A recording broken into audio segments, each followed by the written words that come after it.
parimisht ta kemi në mendje që duhet jemi të shëndetshëm përpara se të kemi një dukje që dëshirojmë ta kemi, secili prej neve realisht. Fillimisht po, sepse një trup i shëndetshëm gjendet në mendje të shëndetshme.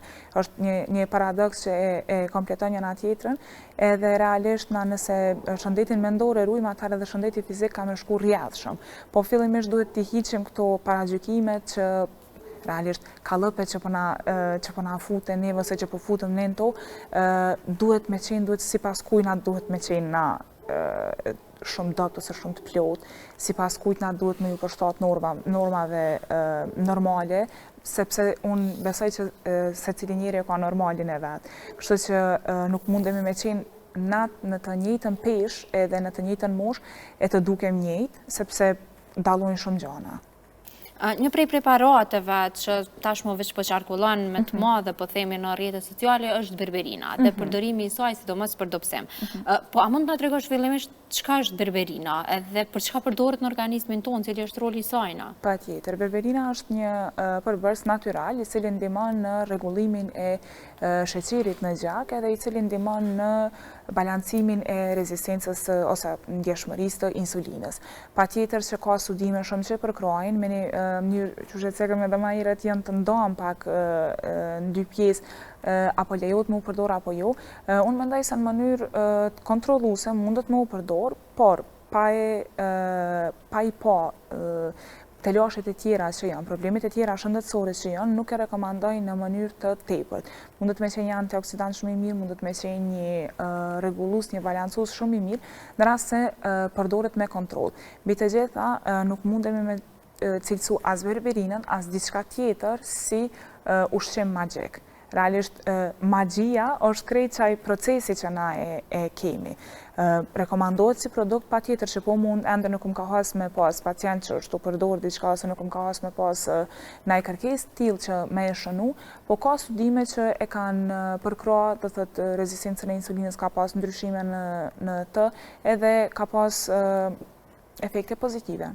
Edhe kur është fjala, domethënë të humbja e peshës, mundet me u përdor në mënyrë të kontrolluar. Mundet me u përdor në mënyrë të kontrolluar, po që e tregova nuk mjafton vetëm berberina për humbjen e peshës. A ka efekte anësore berberina? Mundet me pas efekte anësore, mundet me pas probleme me të lashret gastroenteritale, të kapslëku, të diarea, mundet me pas të lashre edhe në shëndetin mendor, në disponim të personave mundet me ndiku kogjashëm. Unë po flasë bazë prej studimeve që janë bo kohëve të fundit, se është produkt shumë i ri, edhe ende nuk kemi studime shumë, hulumtime shumë të thella që na me mujt me konsideru edhe me mujt me komentu shumë për to. Për atë arsye, realisht duhet me pas kogja shumë edhe studime edhe burimet të forta dhe të thella që me mujt me diskutu kogja shumë për to. Po sa preferohen në përgjithësi për përdorimin e humbjes të peshës? Nuk ka ndonjë efekt magjik në humbje të peshës. Suplementet neve na ndihmojnë që na t'i rrisim vlerat e vitaminave që i kemi. Realisht janë të domosdoshme. Unë i rekomandoj, i konsumoj edhe vetë shumë, të T2, kolagjenin, grupin e vitaminave B, vitaminën C, të cilat na ndihmojnë kogja shumë neve në imunitet. Po kjo shkon paralelisht me një dietë të balancuar që shecika edhe më herët.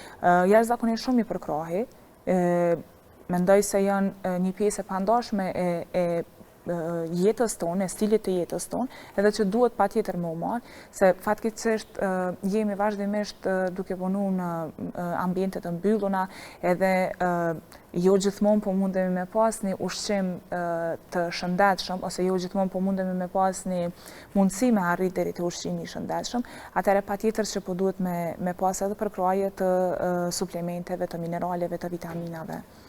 Po që gjithmonë duhet të mirën në monitorimin e një dietologe? Patjetër që po, patjetër në monitorim të dietologut, të mjekut familjar, apo të mjekut specialist, duke i pas parasysh parametrat e analizave, duke i pas parasysh rezultatet e analizave që janë, për ndryshe mundën me shkaktu edhe shtim në peshë, në rast se janë tepër ta mundën me shkaktu edhe të lashe të ndryshme. Kështu që rekomandimi gjithmonë është që fillimisht të kemi analiza, të kemi një analizë të fortë në mënyrë që të mund të komentojmë dhe të menaxhojmë procedurën shumë ma lehtë edhe shumë ma të përshtatshme, shumë ma të vazhdueshme për pacientin.